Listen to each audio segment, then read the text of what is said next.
I'm sitting in church and my phone is off. So by the time Bible study is over, President Obama did his State of the Union message.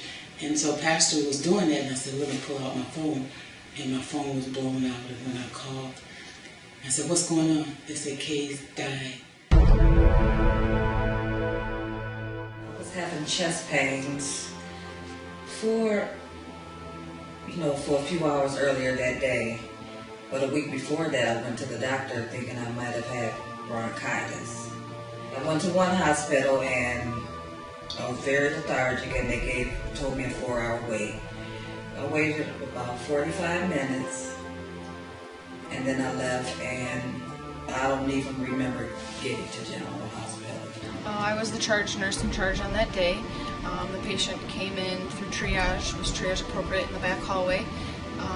The nurse who was taking care of her came to me with some concerns that she was having trouble breathing. She said she was having trouble breathing. She appeared very agitated at that time. And my initial conversation with her was very, very brief because she went into actually cardiac arrest pretty quickly. When I entered the room, she was basically, we were doing CPR on her. She wasn't breathing and didn't have a heartbeat. And at that time, I discussed with Dr. Dorr a little bit what happened, what her presenting symptoms were, and then I looked over her chart, and I felt that she was high probability for, a major pulmonary embolism. So a pulmonary embolism can form either if you have a blood clot that forms in another part of your body, say your legs, but it can break off and travel to the lung, or it can actually just form in the lung in itself, and that can cause someone to go into cardiac arrest. It was then initiated a medication that is not typically used in that setting.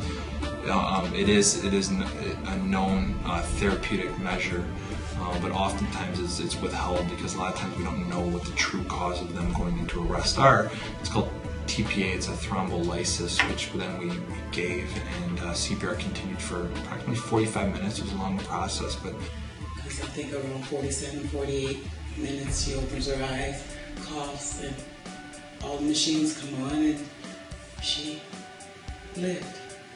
We had her on life support.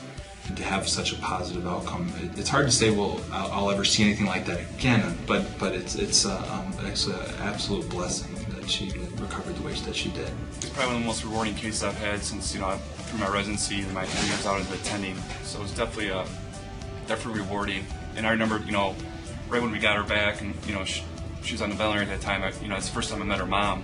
When I came back, I wasn't too optimistic with her mother, just because she hadn't been breathing for 40 minutes, and her mom didn't believe me. She's like, no, she's gonna be back to normal. It's just a miracle. It's just a miracle. And thank God for that trauma area. You guys are a trauma center, because most hospitals wouldn't have taken the time. I've actually worked here for 11 years in the emergency room, and a nurse for 4, and I've never seen something like that happen ever. And just to see that she's well and live with really no side effects from it is truly amazing. It's something I probably will never again see in my career, never.